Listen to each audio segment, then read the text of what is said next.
I'm pleased to present today's webinar topic, co-presented with Ryerson University's Diversity Institute, on the topic, Diversity Leads. How can data on leadership drive change? When trying to build a more inclusive and diverse office or organizational culture, the old adage holds true: what gets measured gets done. So, how can we measure and track diversity to drive change in the workplace? Today I'm delighted to welcome our speakers, Dr. Wendy Sukhir, founder of the Diversity Institute at Ryerson University, who joins us here in Toronto to discuss research findings from the Diversity Leads project and their applicability to the very real world of work, from public office to the boardrooms and chambers where decisions are made every day. Joining Wendy, we are also honored to have Shama Saggar-Malik, Director of DIPA, Diversity in Public Appointments, who joins us from London, United Kingdom. Let's start by introducing Dr. Wendy Sukhir, for my dear colleague here at the university. For almost 30 years, Dr. Sukhir has worked as a multidisciplinary researcher, teacher, and leader committed to advancing innovation and social justice. A professor in the Ted Rogers School of Management at Ryerson University, she is the co-author of the bestseller Innovation Nation, Canadian Leadership from Java to Jurassic Park. Great title, that. And Wendy is, of course, recognized as an authority of disruptive technologies. She has received many awards for her leadership, a YWCA Woman of Distinction, one of the top 25 women of influence, one of 100 alumni who shaped the century at the University of Toronto, recipient of the City of Toronto's Bob Marley Award, and most recently, winner of the Black Business Professional Association's Harry Jerome Award for Diversity. Wendy founded the Diversity Institute to develop research-based strategies to promote inclusion, with a particular focus on the intersection of issues such as gender, race, socioeconomic status, sexual orientation and gender identity, disability, and indigeneity. While committed to data-driven analysis, Wendy has also explored the lived experience of particular groups, including racialized women, Somali and Canadians, LGBTQ Black youth, and Muslim women. We are truly delighted to have you here with us today. Welcome, Wendy. The podium is yours.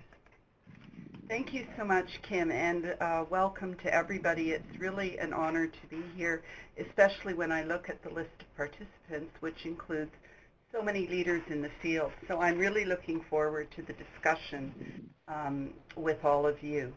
I wanted to talk about just a few things, and I'll try to be brief. And apologies to those of you who have heard some of this before, but really, why is data important to supporting diversity inclusion? As Kim mentioned, I'll talk a bit about Diversity Leads, the project we've been working on for several years, what an integrated approach to dealing with these issues might be, and some conclusions. When we look at the issue of measurement in diversity and inclusion, of course we're driven fundamentally by a commitment to human rights, equity, and fairness. But we are also recognizing more and more how important diversity and inclusion are, not just to social development, but to our economic and cultural prosperity. We know increasingly it's critical to overcoming the skills gap and to developing a highly qualified workforce and to responding to the increasingly diverse markets and citizenry that our organizations support. And I'm very pleased that there are people in the audience from both the private sector, the public sector, as well as from NGOs.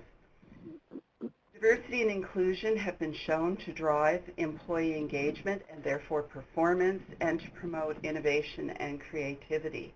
And of course, avoiding legal and reputational costs. And I love the poster on the right, which was came out of a small hospital in Ontario in response to some initiatives that potentially were extremely discriminatory. And what they have done, and what this poster shows, is how a commitment to diversity and inclusion can actually be a strategic advantage in attracting and retaining highly qualified people, which we know is critical to organizational success. So why measure? Essentially, if you want to accomplish the objectives that we've outlined, or if you're meeting your regulatory requirements, and in Canada, as in many other jurisdictions, there are requirements for some companies to report on some kinds of data. We believe that increased transparency and scrutiny helps drive change, and for organizations committed to diversity, it's helpful to benchmark your strategies against those of other organizations.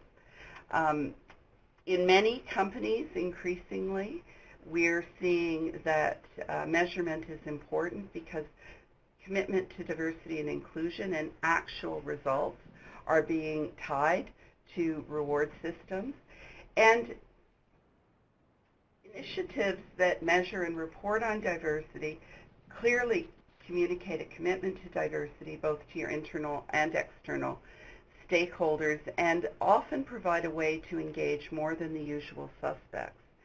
I have also found in my own experience that presenting the research results helps validate the lived experience of many people who have experienced bias and discrimination. And of course, most of all, we need to be able to evaluate results. I, like many of you, have worked on these issues for a couple of decades, and in some areas, sadly, we have seen almost no progress. If you think about women in technology, if you think about underrepresented groups in corporate leadership and so on. And if we don't track, we can't assess where we've been or where we want to go. So what can we measure? Many of you are in jurisdictions which have different ways of categorizing diversity. So the definitions are clearly very important. In Canada, we have designated groups, for example, in our employment equity legislation, including women, visible minorities, persons with disabilities, and Aboriginal people. Many organizations now have added sexual orientation and gender identity, and others break some of these categories down further. Intersectionality is hugely important. I'll talk more about that in a moment. But if you compound some of these demographic factors, for example, racialized women or gay black youth, we see very different outcomes. There are methodological and theoretical challenges, and I'm glad I have lots of academic colleagues online who will, I'm sure, raise some of these issues. We have to also understand the importance of context. So setting goals in a cosmopolitan environment like Toronto or London, England, is very different than in rural communities in Northern Ontario. We also have to recognize that the terminology varies across jurisdictions. For the purposes of this presentation, I will refer to visible minorities. I recognize that term is fraught and it has been critiqued, but it's the term that's in our legislation. And finally, we have to recognize that broad categories mask huge differences. Whether we talk about visible minorities or racialized minorities, within those groups, there are enormous differences. We have done research recently that suggests the experience of Black Canadians or African Canadians varies considerably, whether they're immigrants, not immigrants, from the Caribbean, from Africa, and so on. And even within the category of Muslim, we see huge differences. So we have to always recognize those variations. Diversity Leads then looked at 6,000 senior leaders in Montreal and Toronto to benchmark and assess diversity in leadership across 6 sectors. We use publicly available information in order to overcome some of the limitations of survey methodologies. I can talk about that more. And we focused exclusively for the data I'm going to report on boards of directors and on executive C-suite leaders. So one of the first findings, and here we have represented our findings on women and visible minorities in Toronto. If we look across sectors, if we look at, for example, elected officials versus the corporate sector, we see that there are almost twice as many women who have been elected into office as there are women in corporate leadership roles. It's important to reference the context of Toronto. In our city, approximately 50% of the workforce are women, and approximately 50% are racialized minorities.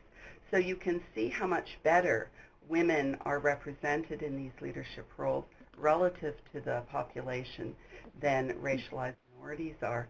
And when you intersect racialization with gender, what we find is that for every white woman in a leadership role, for every racialized woman in a leadership role, there are 7 white women. And what that tells us is that if we only focus on gender, if we only focus on replacing white men with white women, we are not going to address the diversity of our population. I can come back to talk about this in more detail, but I think the data is consistent with what we have seen in other studies, which is that in general, public sector has better representation than private sector, but there are still very big differences to be overcome.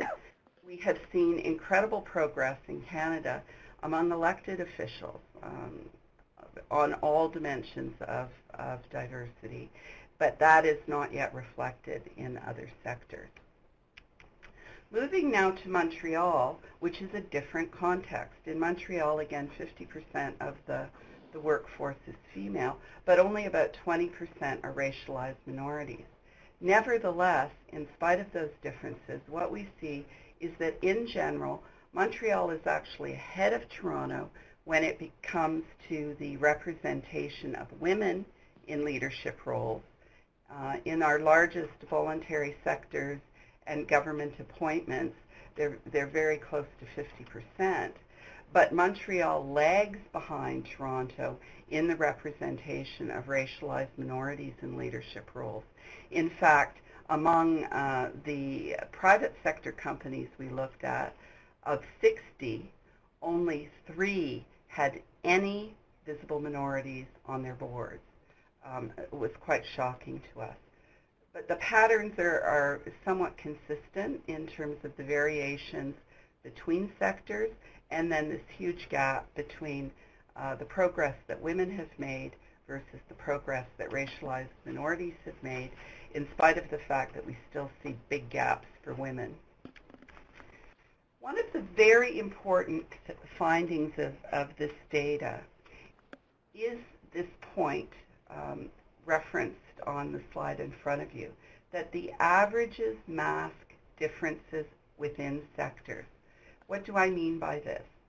In the Greater Toronto Area, 12% of executive teams, that means 12% of the largest companies, had executive teams with at least 40% women, but 25% had none. 5% had more than 20% racialized minorities in those leadership roles. More than half had none. We saw a similar phenomena in Montreal, and we also see it if we compare elected officials at the federal level versus the municipal level. Why this is important, in my view, is it shows very clearly that these differences are not a result of the pool or the available talent, but of intentional policies and practices. Because if some companies can have more than 40% women in senior leadership roles and similarly on their boards of directors, you know they're doing something very different than those organizations that have none. So when we talk about an integrated approach, and I realize that time is running out, it's important to recognize that we need a multi-layered strategy. And this is true not just in terms of our action plans, but in collecting data. We have to recognize that at the societal level, organizations do not exist in a vacuum. So we need good macro level labor market information that tells us about the diversity in the pool at a regional level, and this is something Magnet is helping us do. We need to track and hold accountable the organizations which shape our perceptions of racialized minorities and women. Looking at media representation, hugely important, and again, something we need to measure. We need to track policies and legislation. We've used gender mainstreaming for a long time to look at gender impacts of policies. We need a diversity lens that allows us to benchmark and evaluate the impact of different policies. At the organizational level, we've talked a lot about some of the approaches here. It's not just an HR issue, though. It's not just about hiring and recruiting. It's also about how we communicate. It's about who we see in our pictures. I was on a meeting with one of the police agencies, for example, that says it wants to increase representation of racialized minorities. But if you look at its recruitment site, all you see are white people. We have to look at supply chain. We have to consider, again, policies and practices and how our organizations compare to others. And we've provided, and you have copies of the slides, examples of how this can work. In my view, employee engagement surveys intersected with diversity data is one of the most important ways of telling an organization whether or not they're making progress and helping inform their strategies, because you see huge variances, not just based on gender, but based on racialization. And it's important to recognize sectoral differences. So not everyone can be the same. There are big differences between where financial institutions and high-tech companies are, for instance, compared to small manufacturing companies. And we have many success stories that we can share about how organizations have tracked not just representation in their employee pool, but in terms of the impact of their strategies on things like innovation. And Xerox is one of the leaders in this regard. When we look at individual level, we'll talk more about this in a moment, but one of the things I think is really interesting is providing individual employees with access to tools to assess their own knowledge and unconscious bias. And Project Implicit, I think, is incredibly helpful in moving people's awareness forward. So in conclusion, we really do believe that measurement is critical, that evidence-based policy and practice is what is needed to drive change. At the same time, while we recognize what gets measured gets done, we know that not everything that counts can be measured, and not everything that can be measured counts. I look forward to the discussion. Thank you.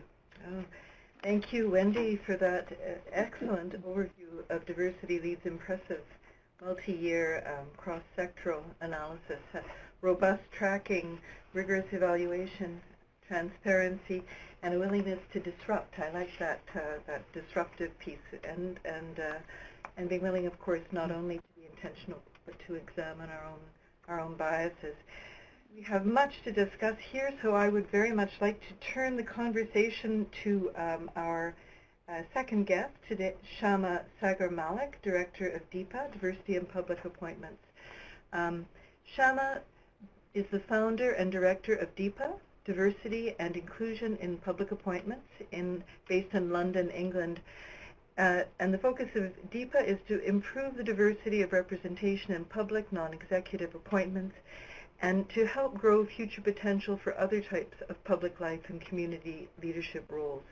Shama is a highly experienced coach and organizational and executive development consultant working with boards and senior executives to improve strategic and leadership performance and impact. Her national and international clients include an extensive range of public, private, and third sector organizations. DEPA was the UK partner in a recent 2-year multi-European learning exchange project funded by the European Union to promote diversity and inclusion in leadership. We are very happy to have Shama here with us today. Over to you, Shama. Thank you, Kim, and I'm delighted and very honoured to be part of the discussion. And I was just recalling how I was with you on the other side of the water last year, and that's great, but we don't have the snow. So thank you very much, Wendy. I very much enjoyed both, reading the report and listening to the presentation just now. And what struck me were several things. One, that the findings are both encouraging and sobering reminder, just that one, we mustn't become complacent, and also the challenges of, how much more remains to make the changes that we recognize are so important for our communities and our economies. And the one thing that particularly struck for me as a phrase was the issues and challenges of organizational changes. That particularly resonated. So I've just got 3 questions, really, if we have the time, and I wanted to focus those really about how do we move, it's around the themes of moving from the data that you have, the rich data that you've collected, to the intelligence that provides, which again you have so succinctly and clearly highlighted there for us, to action for encouraging real positive organizational choice. So my first question to you would be that data only tells part of the story. Making real change and actually sustaining the benefits of that diversity in leadership also includes asking hard questions about discrimination and the roots of bias, especially unconscious bias, and how that leaks into hiring practices and workplace behaviors, because those are choices that we have. So what do you think that organizations can do to become more attentive to these issues, and how might they engage with them and with whom to identify and challenge it? Thanks very much for the question. From my perspective, you can't develop a strategy unless you understand what the challenge is or what the problem is. So that you're quite right, the data is only a starting point. From what I've observed, leadership is absolutely critical. You need a leader who is willing to recognize that there is a problem, to set stretch goals, and to put in place the mechanisms needed to drive change. We know that human resources, obviously, is one of the key areas organizations need to focus on. And there we have to look at every single step of the process. We have to look at how recruitment occurs, how you're doing the outreach, what the pool of candidates is. Because sometimes the issue is not a problem within the selection process. The selection process may indeed be fair, but the problem is that you're not reaching out to the appropriate candidates so that your pool is not representative. And organizations that are really committed to a diverse workforce will address that. We have to look very carefully at promotional processes, ensure that they're transparent and fair, and that they're based on real criteria as opposed to impressionistic notions of what leaders should and should not be like. And we know there is incredible bias that is built at every level of our society around what leaders are like. And nowhere did we see that more pronounced than in the recent election in the United States. And there, it's a very good case study for unpacking how women are held to higher standards, for unpacking the role of the media, for unpacking assumptions about competence and niceness and style. And we have to be prepared to look at those issues. I think organizations that have been the most effective, however, start with data and end with data. They build it into their performance appraisal. If you're serious about increasing diversity in the workforce, you have to hold your managers accountable. But as I said, it's not just an HR issue. You have to look at your marketing and communications. You have to look at who you're doing business with, who you're buying products with, where you're advertising. It really requires the same kind of strategy that any organization implements in order to reach its organizational objectives, whether it's for marketing or finance or production. Mm-hmm. No, thank you for that. And I would entirely agree with you. I think those levers for change, if you like, or organizational levers for change are the same. So it's how do we change from one state to another. So if I could just sort of stay with that issue for a minute, because clearly what your data has shown is that the real issue is not the availability of qualified candidates from diverse backgrounds, because clearly it's there. And again, clearly some sectors are more successfully changing and using those levers to achieve, if you like, a more diverse leadership at senior and boardroom level. So could I just ask you to comment on what can less successful sectors learn from the more successful ones that are transferable? And could you share a specific example of two how they've actually put that into action? That's also a very good question. And one of the things that I think is very important in Canada is to of course celebrate diversity, and of course to recognize organizations that place a priority on diversity. But that's very different from actually identifying what works and what does not work. And unfortunately, the place many of us fall back on is always education and training. There are huge initiatives focused on raising awareness, rainbow posters, guest speakers talking about awesome opportunities for women in technology. The problem is education and training are one of the least effective ways of driving change. And so when we look at where progress has been made and what the levers are that have driven change, there are a few things that come to mind.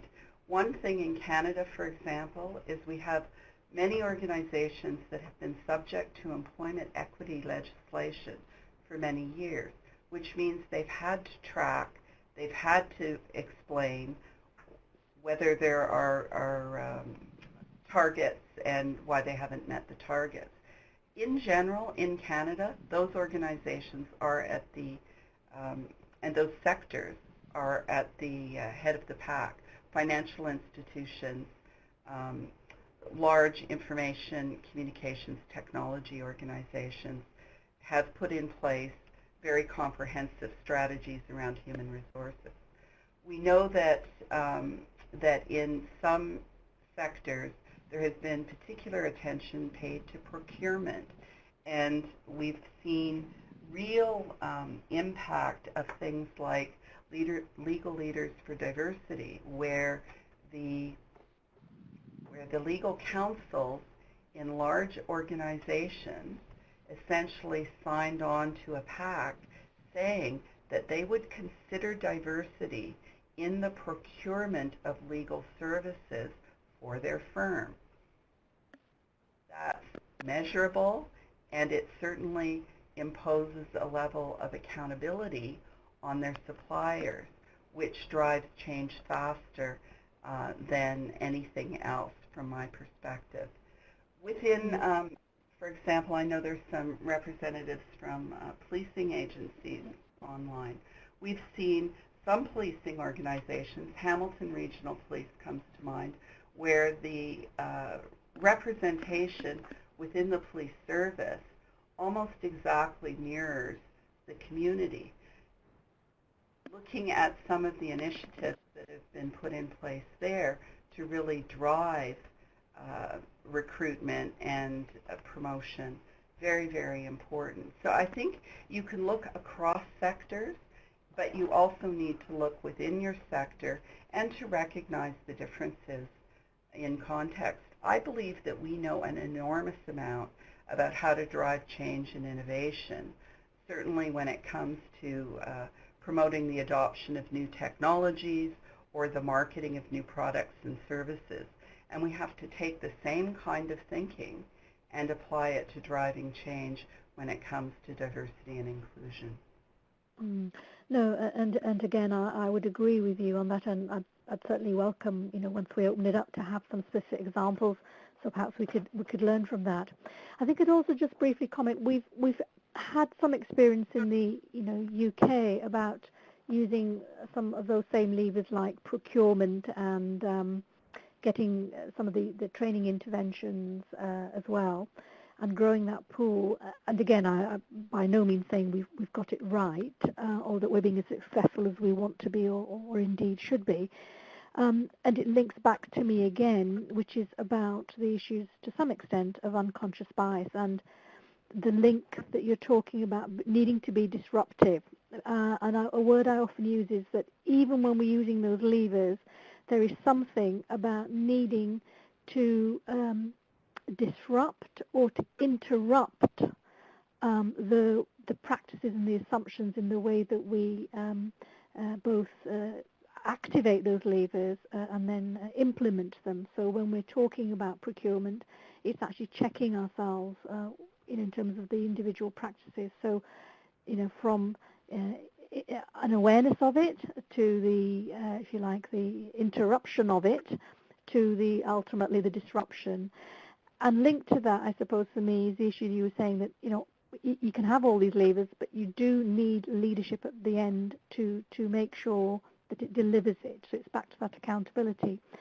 And that's the other question I really wanted to lead into. So the companies are increasingly using metrics or diversity scorecards to measure progress in how they're both hiring, promoting, and retaining women, visible minorities, or the other target groups they're particularly interested in. But as your own report, and I'm sure experience of others has highlighted, metrics without accountability is of limited value and unlikely on its own to result in change, because it's precisely the culture, organizational leadership culture and climate that needs addressing.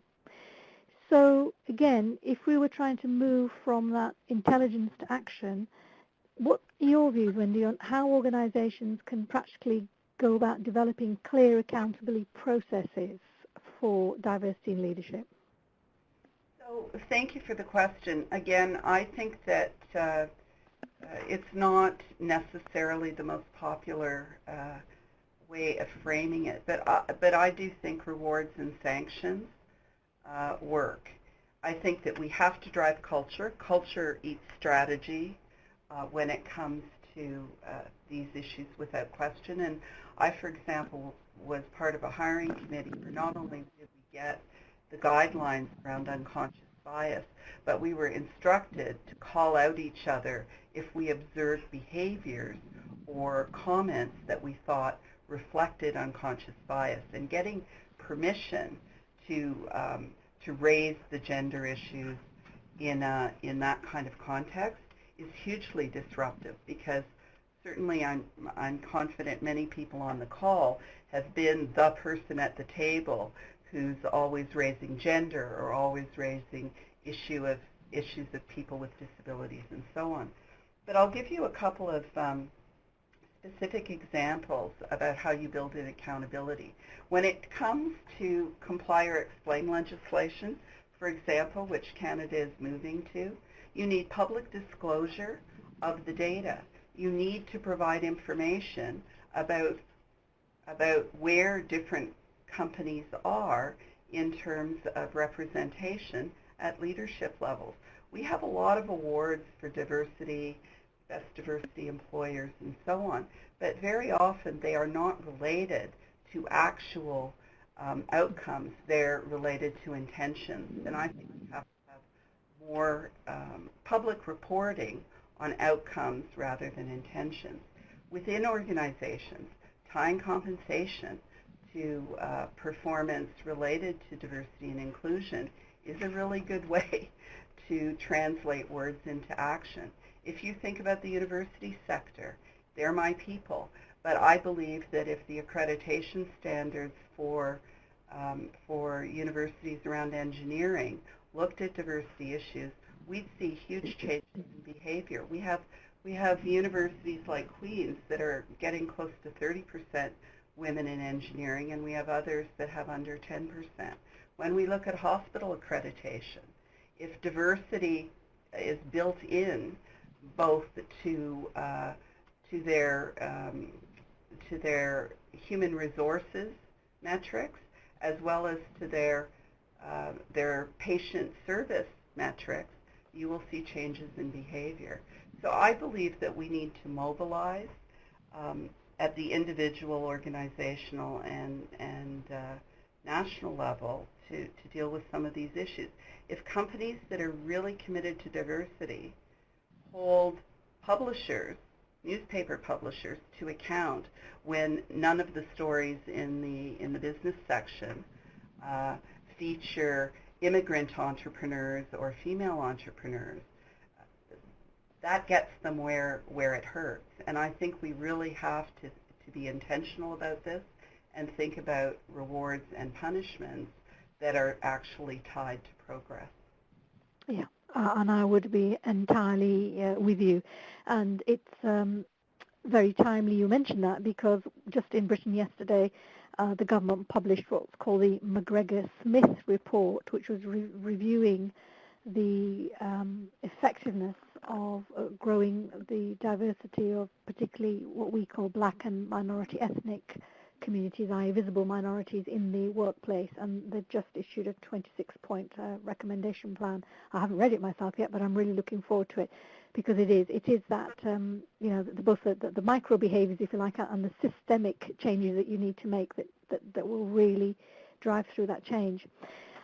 I'm going to just sneak in one more question, if I might, Wendy, because and I know you've done a lot of stuff around technology and how that can be used as a force for change. So social media, as I think we all know, is increasingly being used as an integral feature of recruitment practices, both formally and informally.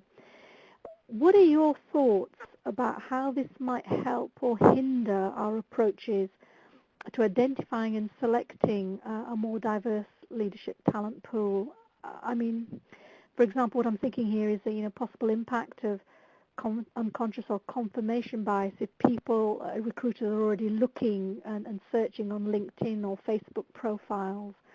And what kind of tips might we be wanting to give people from those target groups that have talent and have been, to some extent, profiled already, if you like?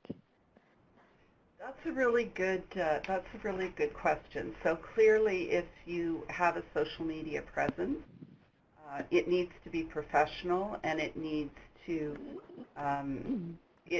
be part of a personal branding strategy, and very seriously considered. So that's something individuals can do to better position themselves. I actually believe that we need to level the playing field when it comes to recruitment, and increasingly there are tools that leverage the power of the internet and social media in order to provide, on the one hand, bias-free screening.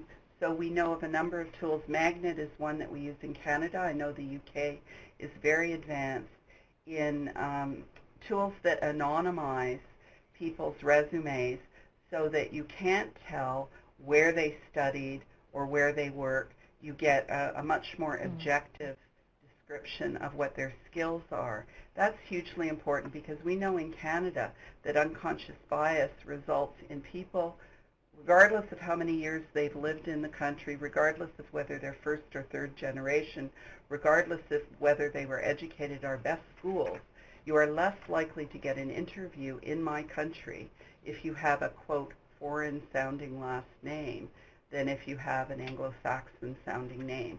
That's shocking, and the only way we can overcome that kind of bias is by, of course, educating people, but I would argue putting in tools that anonymize job applications. The second thing Magnet does, and others do as well, is allow organizations that are really committed to diversity hiring to target based on demographic characteristics. And so if people do self-identify under certain circumstances, they can actually be advantaged for certain kinds of recruitment. I believe, however, informally relying on social media trolls, not probably the most professional or appropriate way of recruiting. No, thank you.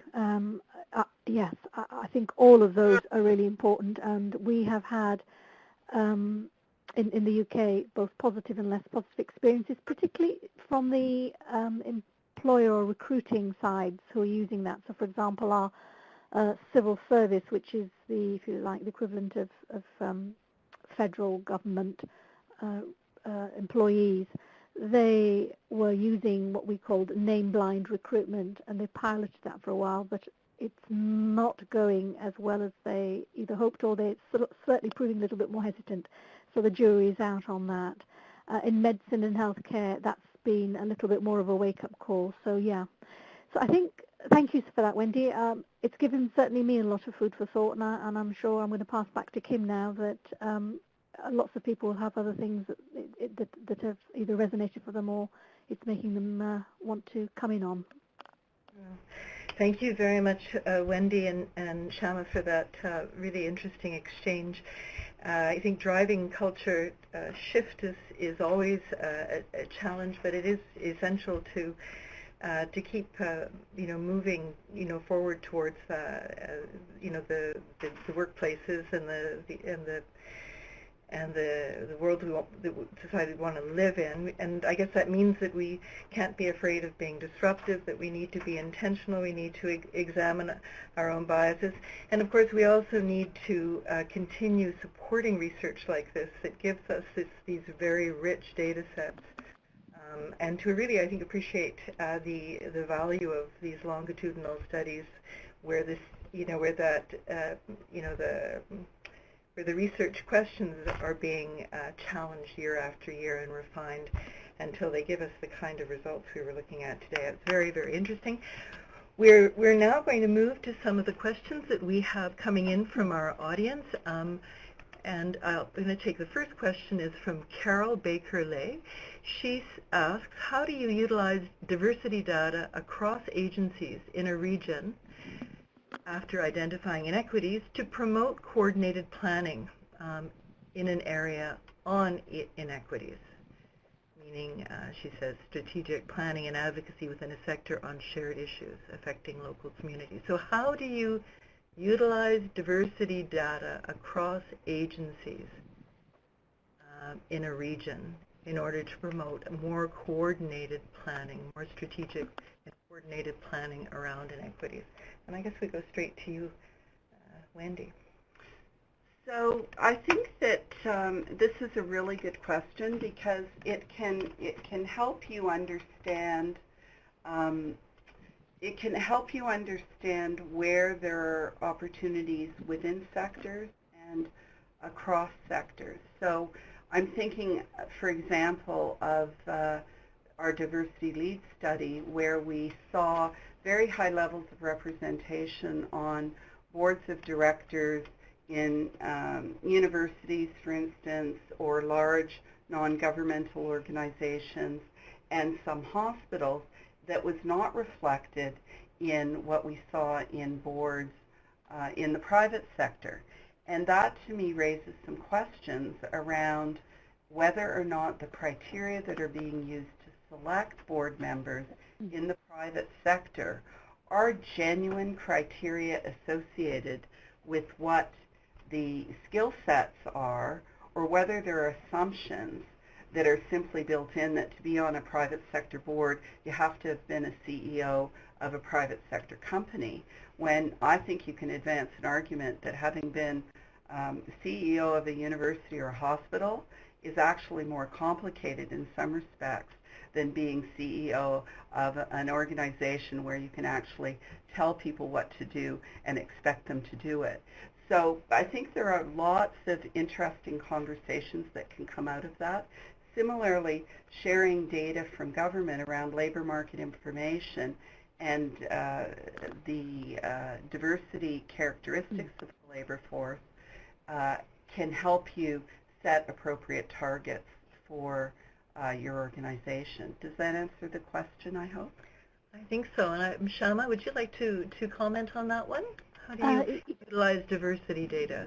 Yeah, I agree with Wendy on all those sort of points of action. And if I could just share an example of something specific approaches I've been involved in and organizations have been, is one of the things we've done is actually to get people talking about the data. So the first thing is bring those people together who've got the data and start having a conversation and changing the conversation they're having about that data. And a good starting point for that is to identify what is the common interest we have around these inequities in the context of the business objective or the mission. So if it's about providing, as the example I'll use, of addressing health inequalities in an area, if you're looking at the pool of top leaders and managers that may be involved in providing the range of services, and it's not representative, we're saying, well, okay, how can we work with each other either to identify talent or to grow those areas of skills and knowledge in practical ways, and pool our financial and other resources to create, for example, access programs or shadowing programs or programs of just so they can get more exposure and understanding of the issues so that when they are ready to appoint and or be promoted, there are some opportunities there. So I suppose in a nutshell it's saying, okay, let's talk about it from the point of what do we have in common and how does the difference in data that we've got help us to identify the common objective, what's the performance we need to improve from a delivery end, and then let's look at the resourcefulness we've got that we're not utilizing or maximizing. Very good. That's great. Let's go on to the next question. This one from Blanca Tapia, getting back to the role of media, I think mentioned in the presentation.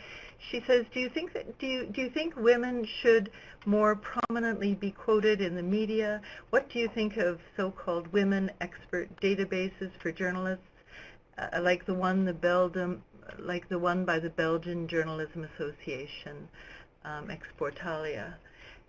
So, Wendy, what do you think on that question? I think that's a really good question, and it's a really good example of a very concrete initiative that can be undertaken in order to address the underrepresentation of women, of female experts, or other diverse experts in the media.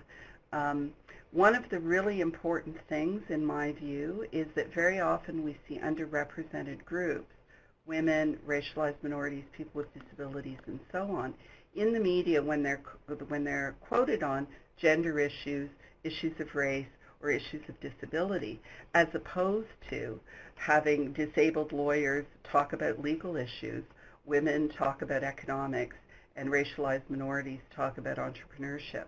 So I think responding to claims by the media, again, that there just aren't any, or that women are too concerned about having their hair done to appear on television, can be really countered by aggressively focusing on outreach. Shama, do you want to add anything to that? Yes, I do. Just a few points, if I may, Kim. Sorry. What I was going to say, it's a really important starting place because it's one way of countering this. We don't know where the talent is. We don't know where the voices are. So at its bluntest, I would say, it's those kinds of databases, which are a specific talent, are a great way of making the invisible visible to those who have difficulty in seeing it. And we need to not just let them hear the volume, but we need to make sure the issues that we are debating and being asked to comment on are about turning up our volume. Very good. Well, we have another question here, this one from Stephanie at the University of Toronto, which addresses the other side of this issue in some ways, of recruitment.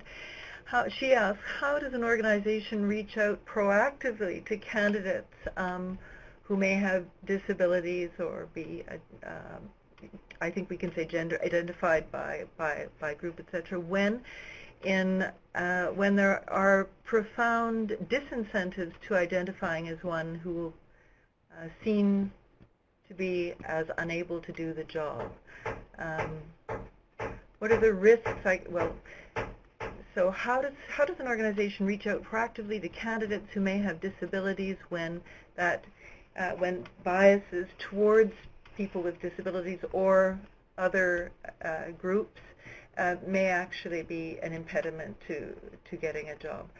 That conundrum. How do we address that conundrum? Maybe Wendy, I'll let you start.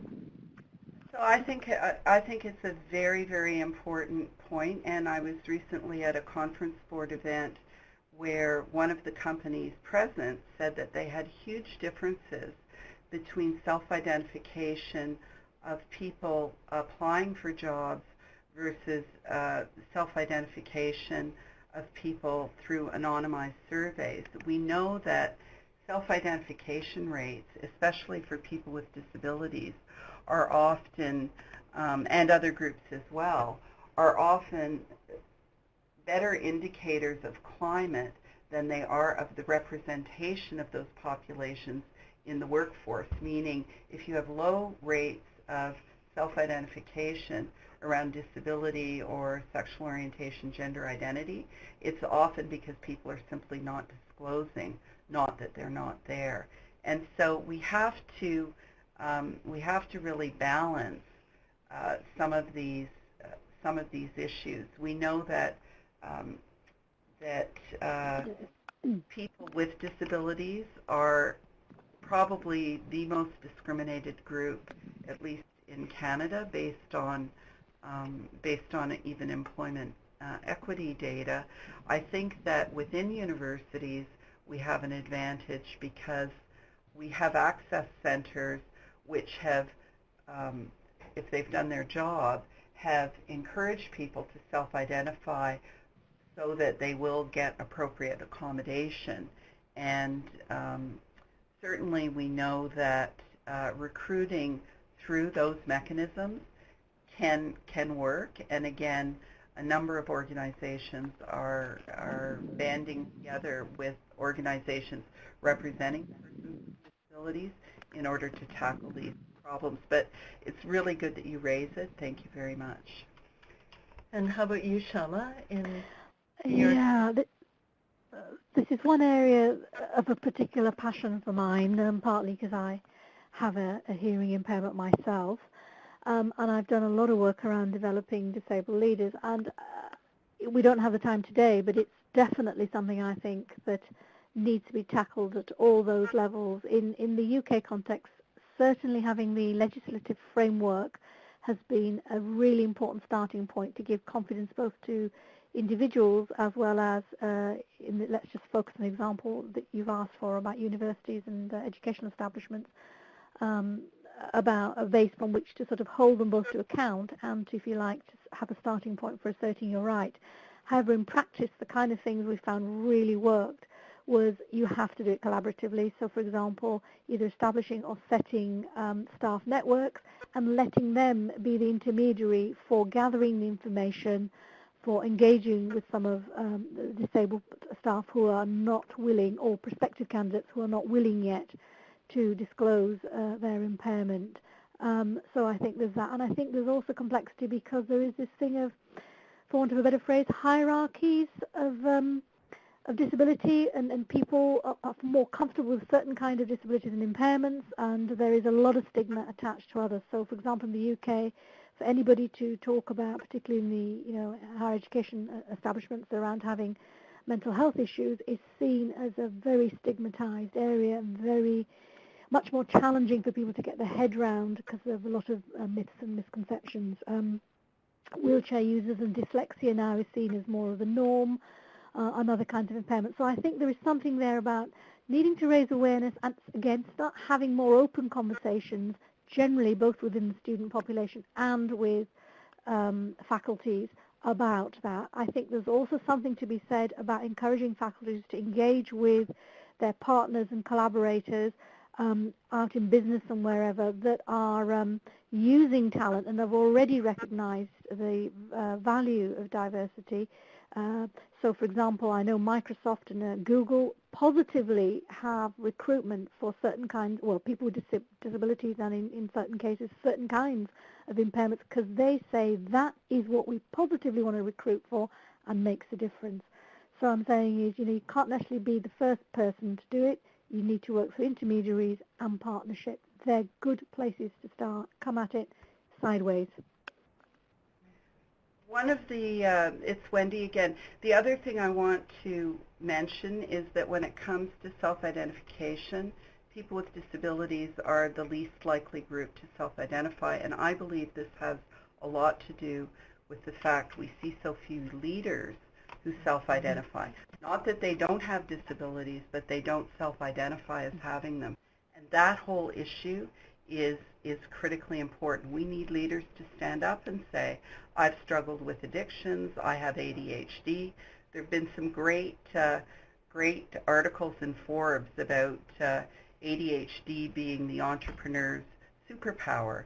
There are organizations that are looking at reframing how we think about cognitive and neurological differences as advantages as opposed to disadvantages. So there's a lot of work that needs to be done on how we communicate, talk about these things, and how we have leaders self-identify. That's great. That's a perfect segue actually to our next question, which comes from Ushnish. He notes that there was mention of entrepreneurship and asks, how do we ensure diversity data is collected and acted on by funders and institutions supporting entrepreneurship?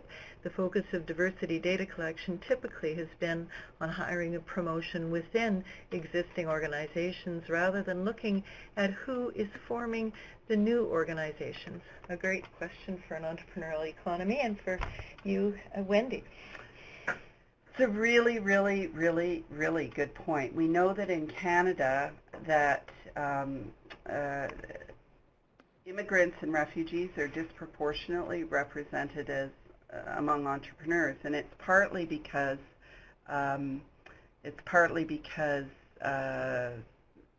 they have in their lives demonstrated willingness to take chances and risks and exhibit many of the characteristics that are required for success. I think that from my experience, and it's partly because I'm at Ryerson, I suppose, our university has been very preoccupied with ensuring that self-employment and entrepreneurship are part of the outcomes that we assess when we're looking at where graduates have ended up.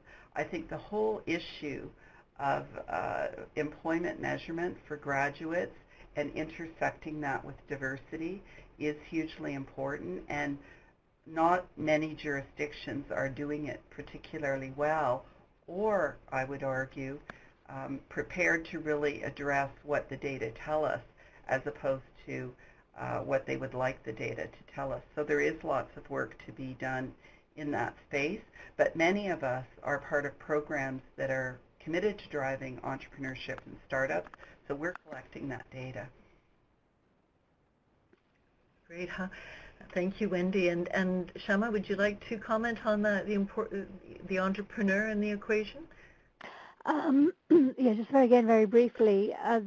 The other way, obviously, I mean, Wendy talked about one of the key points of data is procurement. So we know that entrepreneurs will often be providing a service. So some of the approaches that we've taken in the UK is encouraging funders who are supporting development of entrepreneurs. We've required them to collect data, and also the things like local government, municipalities, and central government, they collect data as well on entrepreneurs. And we've also worked with agencies which support directly, targeted groups, whether they're developing women in business or minority communities in business.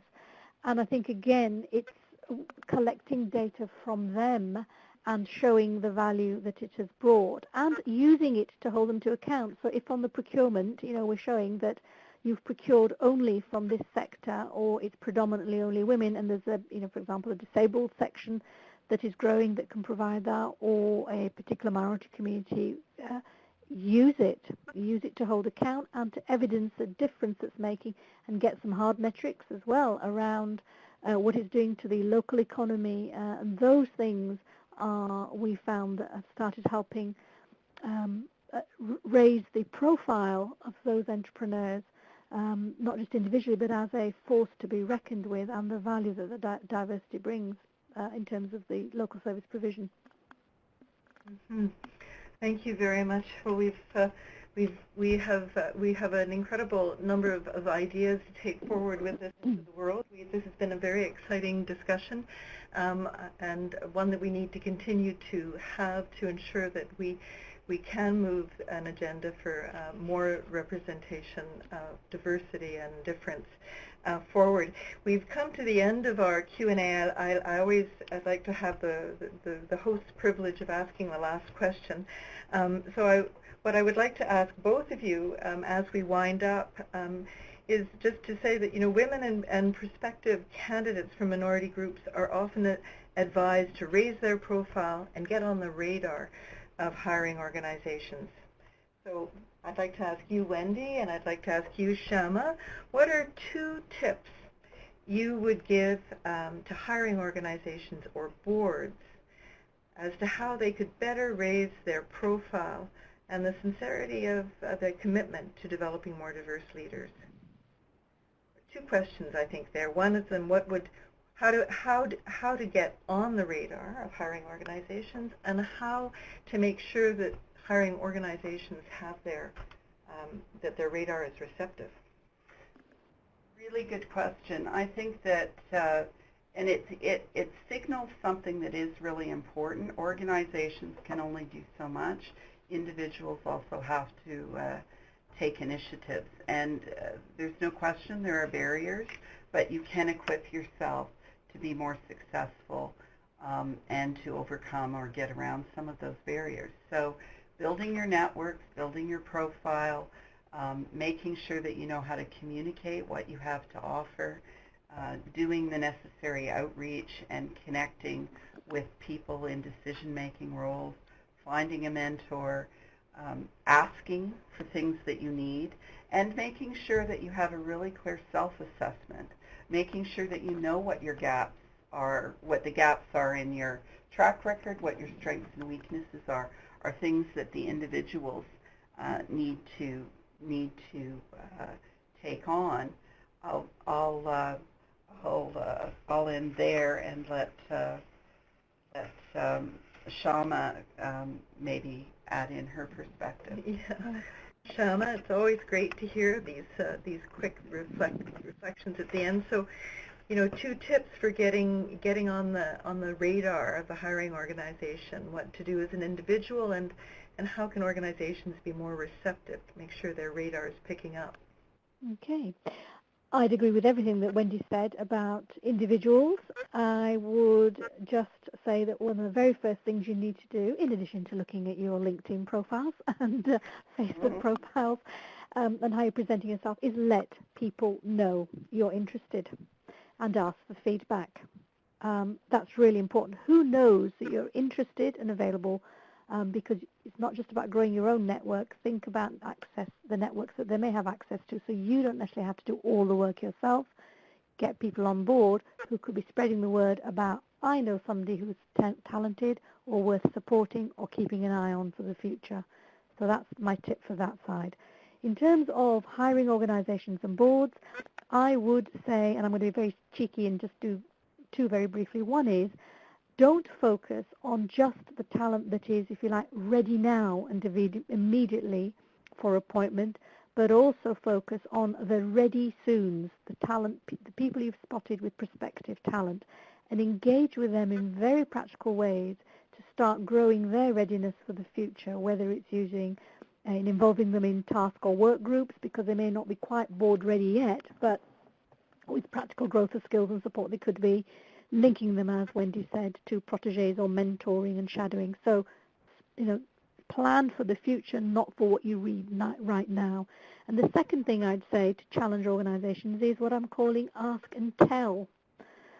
ask rather than tell. By that I mean, instead of going out immediately as hiring organizations saying, this is the profile of what we need, who's out there that meets it, be prepared to go out and have conversations through your networks and communities and say, this is what we need, and then discuss with them about what and how they can contribute to what the business need or what that board needs. Don't go in with a predetermined view of what will fit, because that's one way of tackling or interrupting your own unconscious bias. Explain your need or your priority for your service and invite an offer of how can you contribute the value of your difference to this. Thank you very much. That's wonderful. I very much appreciate that. We've now come to the end of our session. It never seems quite long enough, but we've had a very rich session today. Thank you very much.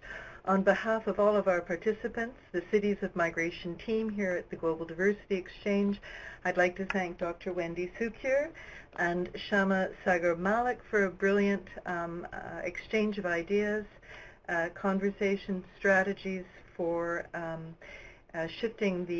for allowing diversity to lead.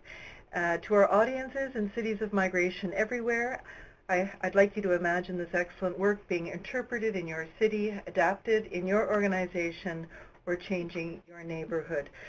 We'd like to hear your stories and share more good practices, so please stay connected